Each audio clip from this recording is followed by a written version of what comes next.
گر بمیرم در غریبی تاجیکستانم برید، با دعای خیر و با آیات قرآنم برید. کرده از خاطر پریشانم غریبی سالها، بعد مرگم سوی خیشانی پریشانم برید.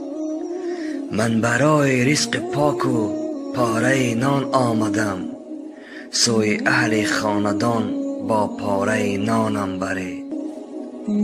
یا به حصار و بدخشان یا کوهستانم برید، یا به شهر دوشنبه یا به کلابم برید، یا به شهر اسفاره پنجکیتی بوستانم برید.